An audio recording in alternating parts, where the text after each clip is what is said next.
Thank you for inviting me here to your beautiful state of California. The media still claims that Hitler rolled into Austria with tanks and guns and took us over. Not true at all. The fact is that the Austrian people elected Hitler by 98% of the vote by means of the ballot box. Now, how could that happen in a Christian nation, almost 100% Catholic, that they would elect a monster like Hitler? Hitler did not look like a monster. He did not act like a monster. He talked like an American politician. The year was 1938. Austria was in a very, very deep depression. We had more than 30% unemployment.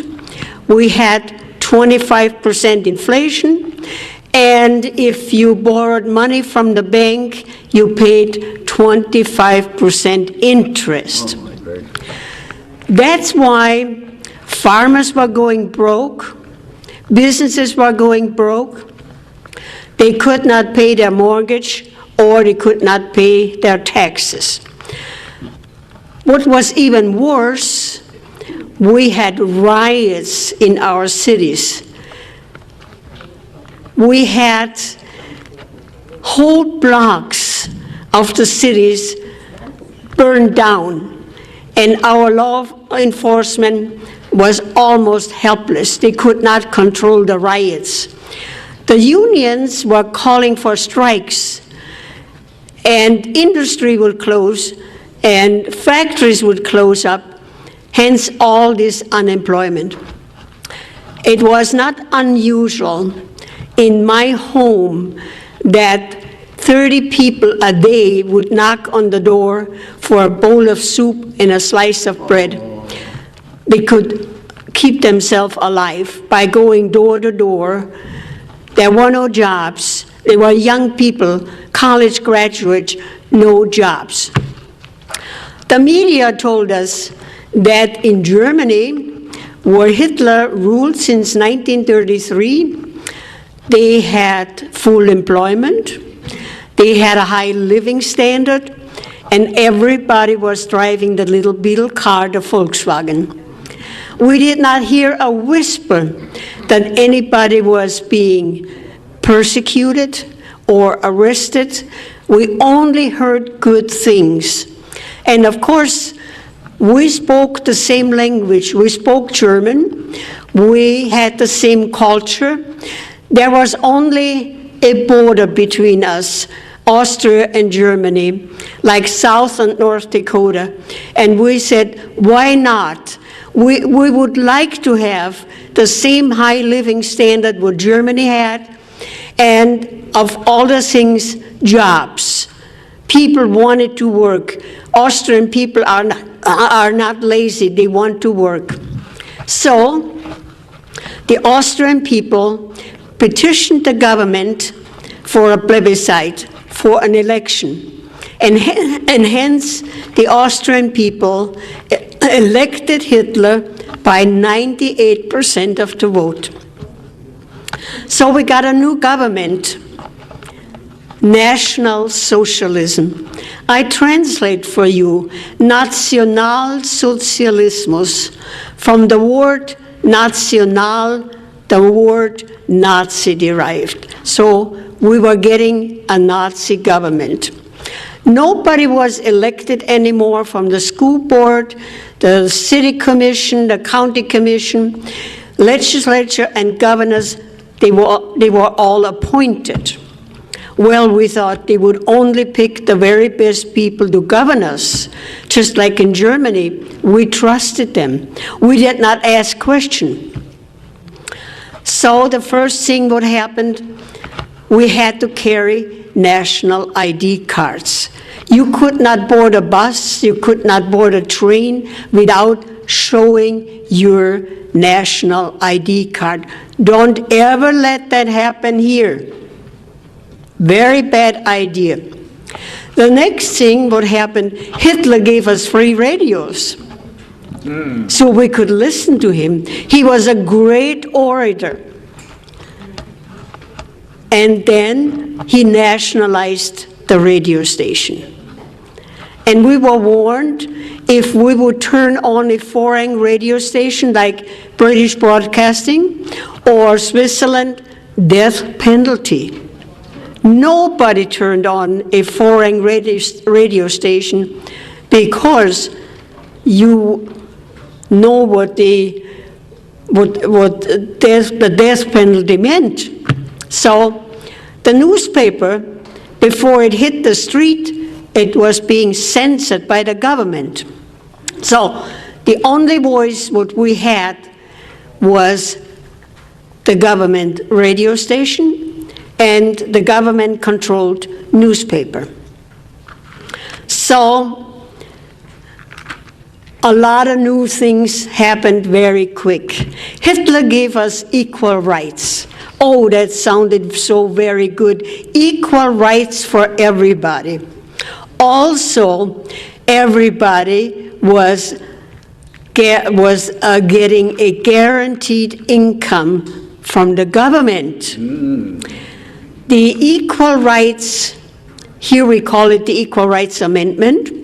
Equal rights was designed in two components: equality, economics, and social. Economics, that was designed to equalize the country's wealth, because everybody was entitled to a guaranteed equal income. In order to achieve that, they had to raise our taxes up to 70% to equalize the wealth. Those who were on the lower income level, to graduate them up there to an equal level. They got subsidized housing, they got food stamps, they got heating fuel, and they got a certain amount of payment from the government for each child. So they equalized the country's wealth by taxing us 70% to bring that level, the lower income level, into an equal level, and that is called socialism. Yes. On the social level, of course, under socialism, everybody has to be in the workforce. Before Hitler, of course, the moms stayed home, they were good wives, and they raised their families. But under socialism, if you are not in the workforce, you are called a parasite. So the moms were being put out into the workforce, so what happened to the children? Child care centers. You could, and it was all free for everybody. You could bring your 4-month-old baby, leave it there 24 hours, 7 days a week. As longer you left your child there, the better the government liked it. The staffers of the child care centers, they were not the grandmotherly type of women who took care of the children. They were young women, highly skilled in child psychology, to mold the little babies from 4 weeks on up how the government wanted them. The government raised our children. So that was the equality, equal rights for everybody. The next thing what happened, education was nationalized. We had a very good educational system in Austria before Hitler. I went to public school. We had a very good curriculum. We even prayed in public school before class and after class. That morning, after the election, I walked into my classroom and the crucifix was gone. And the teacher said, this morning, we greet each other, Heil Hitler. And she said, we don't pray anymore. We sing Deutschland, Deutschland über alles, Germany above everybody. And she also said, we would not have twice a week religious education anymore either. We would have physical education instead. Oh, we did not mind that. It was a lot more fun to play ball than study the Bible or learn long prayers. She also said that on Sunday we could not go to church anymore because Sunday was compulsory National Youth Day. We had to attend at 8 o'clock in the morning to the gymnasium instead of going to church. The first 2 hours we had political education. Today I would call it political indoctrination.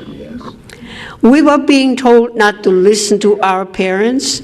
They were just old-fashioned old fogies. They did not understand the young people. Only Hitler did.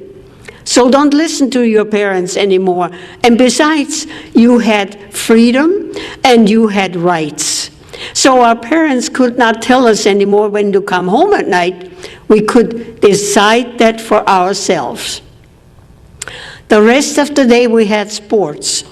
We got all the sports equipment free. We got tennis rackets, we got skis, everything. And the boys of age 16, they got motorcycles. And of course, everybody had to join the Hitler Youth. That was compulsory. So the rest of the day we had sports and fun. So when we returned home at night, we told our parents how much fun we had and how much better it was, and all the sports equipment we got free, much more fun than going to church. Well, my parents were very concerned, especially my mother. So when my next school term came about in October, she announced that she would enroll me in a private school with an excellent curriculum, but not much fun. Off we went to the new school, high wall around, and a locked iron gate. And as I bid my mother goodbye at the gate, I almost hated her. I thought she was going to put me into a prison. But she was a wise woman. She said, today you do not understand why I'm doing this for you. But when you grow up a bit, you will understand.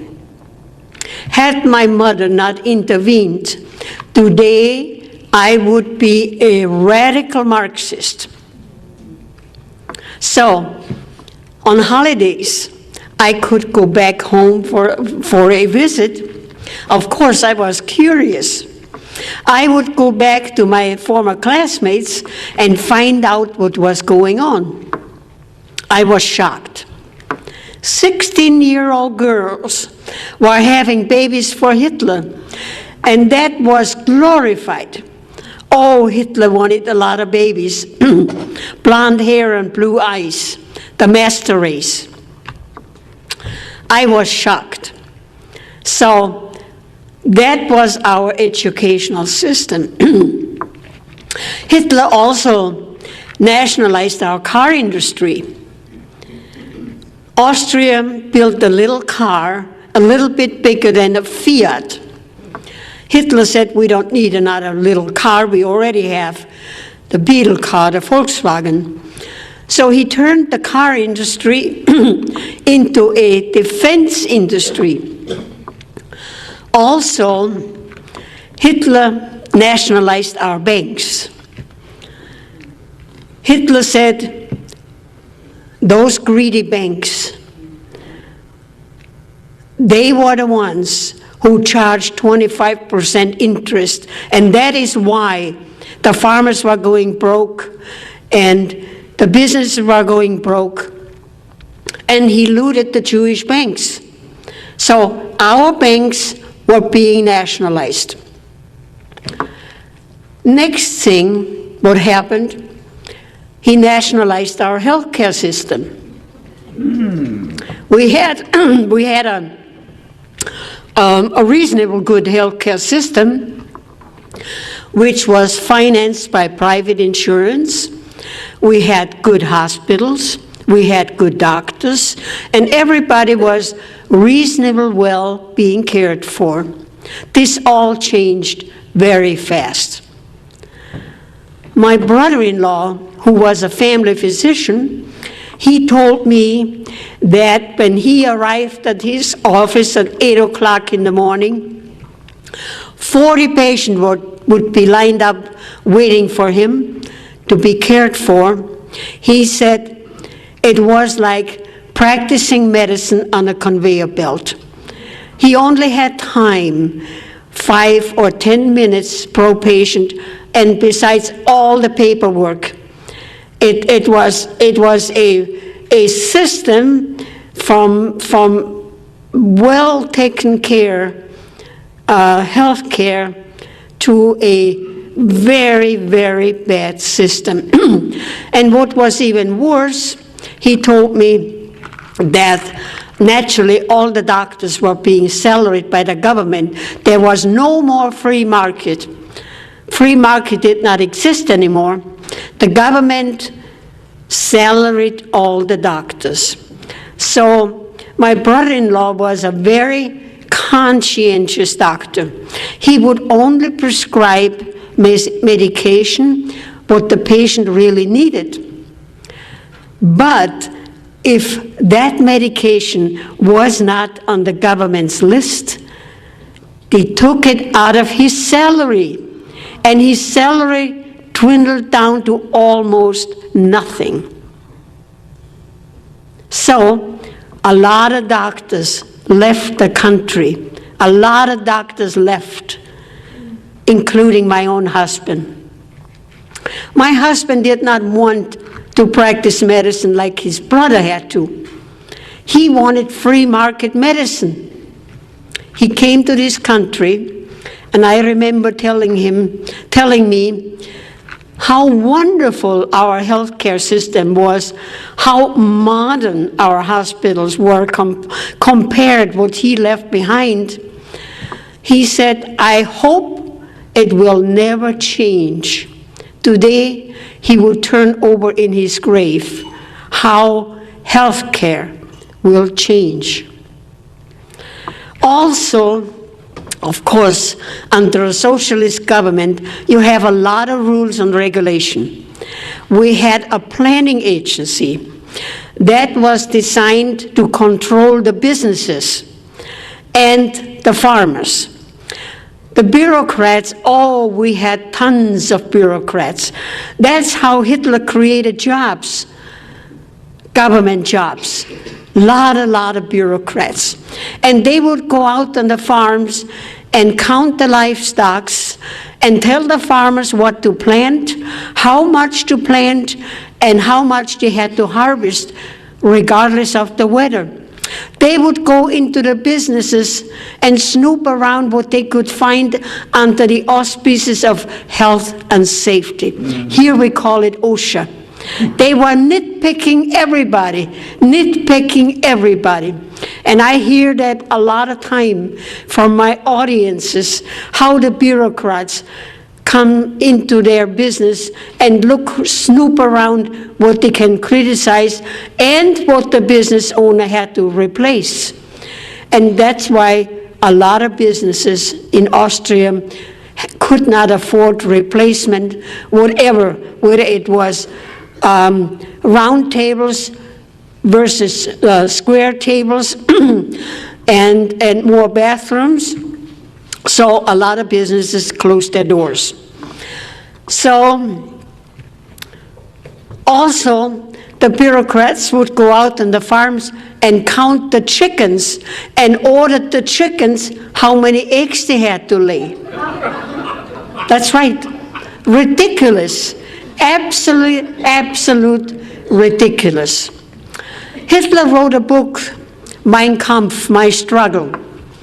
He wrote in the book everything what he was going to do, that he was going to take over the world. But the Austrian people were so busy with athletics and sports, so very few people read the book. Had we read the book, we would have known what was coming. We would have known what was coming. Abortions were highly illegal. Hitler wanted a lot of babies, blonde hair and blue eyes, the master race. But when a couple was not 100% Aryan and the woman was pregnant, she was forced to have an abortion. Hitler did not want any foreign blood, only the Aryan, pure German blood.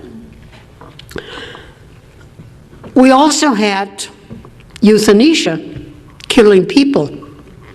In my last year of college, I was sent to a small village to do my practice teaching. Maybe I should back up and tell you what really happened in education. When the time came to pick your major in college, I wanted to be a journalist and writer.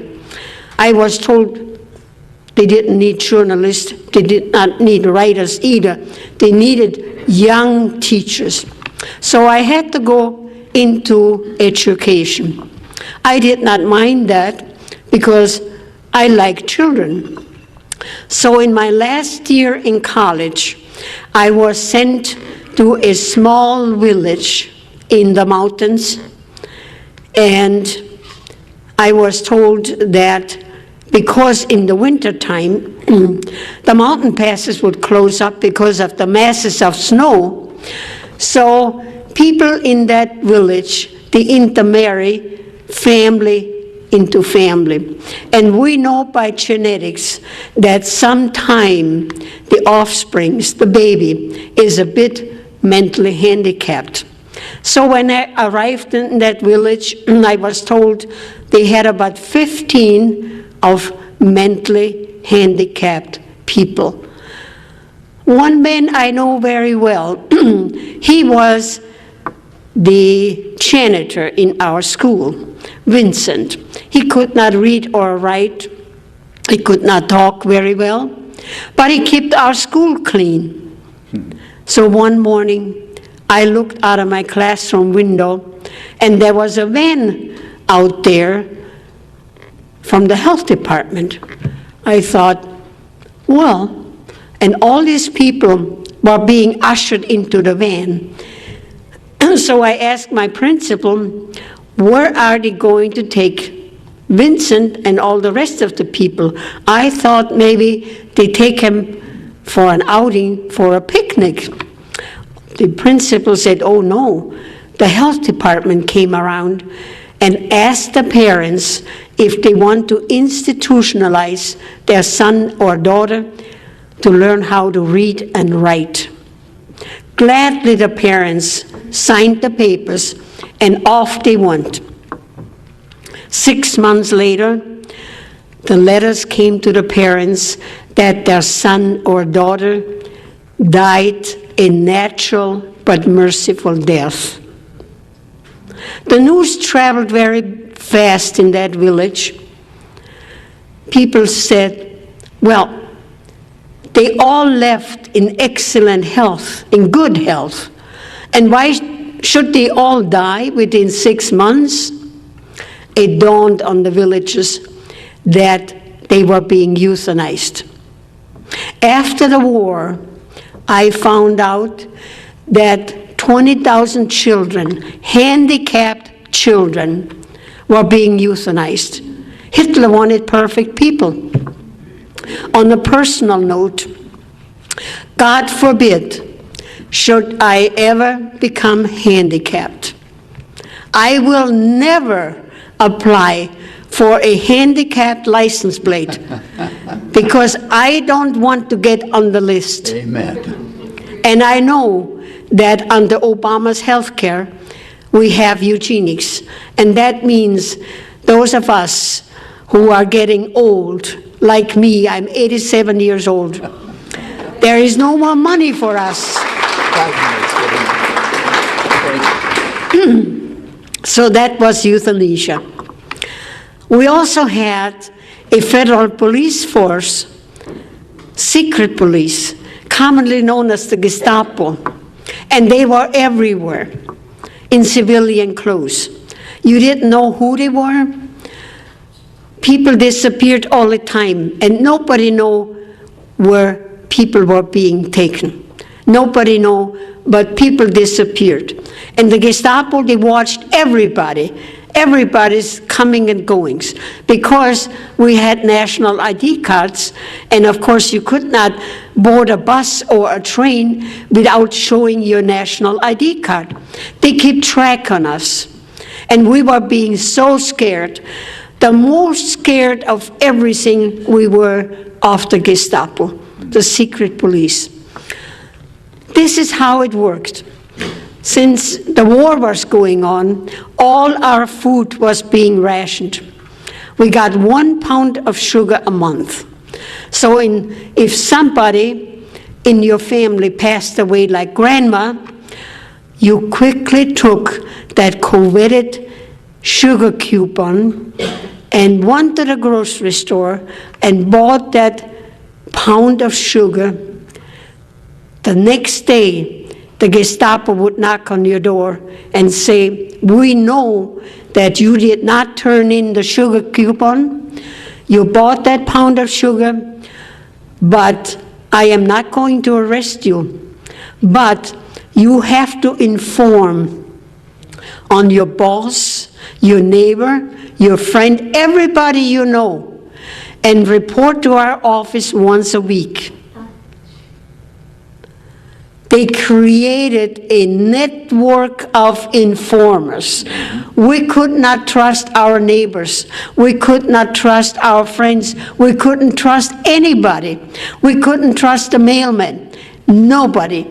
We were afraid to talk to anybody, anything political, because we did not know who was informing on everybody. A network of informers they created. I believe it was in February '09. I'm a lobbyist in our capital in South Dakota. And that morning I drove to our capital about around 8 o'clock, and I had the car radio on, and the news was being reported. And there was President Obama saying, if you hear anybody criticizing me, call the White House. Yep. When I arrived in the Capitol, I quickly went to ask to verify. I asked some of the legislators if they heard the same story, and they said, yes, we also heard that. Can you imagine creating a network of informers, informing and call the White House? Yes, it's happening. We also had gun control. The government said that children were playing with guns, and we had hunting accidents, people accidentally shooting each other, and we had criminals again, murderers. The only way that they could track the murderer was by the serial number of the gun. So bring your gun to the police station, then we can register the serial number and we can track the criminal. And we thought that was a good idea. Mm-hmm. So gladly we did that. Not long afterwards, they said, no, it did not help. We could not track all the criminals. The best way to have no more crimes and no more people getting hurt bring your guns to the police station, and they already know who had guns because we registered our guns. Keep your guns and buy more guns and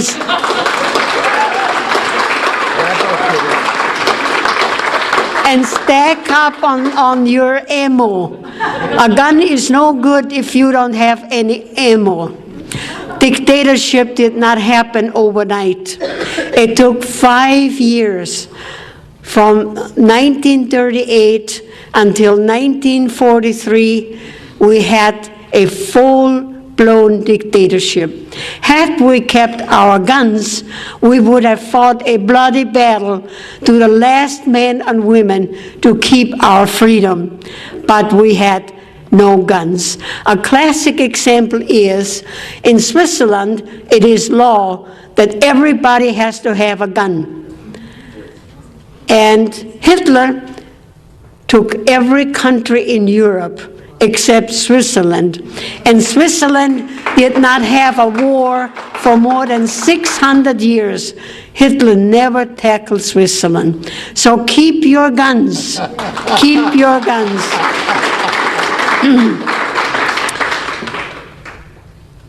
Like I said, the only information what we had, what the government provided for us, the nationalized radio station and the censored newspaper, nobody could come in and nobody could get out. We had no information, none whatsoever. We did not know that we had concentration camps.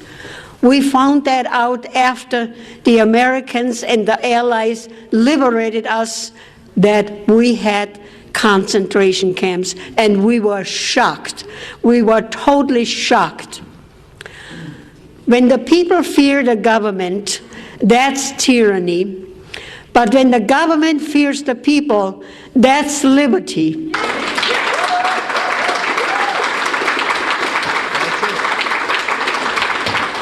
We have to take our country back as we know it.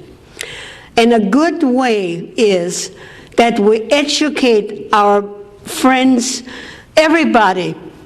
I have my speech on a DVD.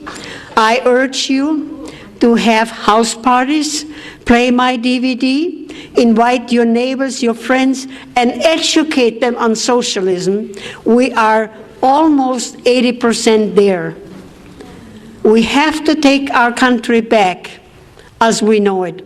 Those of us who sailed past the Statue of Liberty, we came to a country of unbelievable freedom and opportunity. America is the greatest country in the world. Amen. If we can keep it.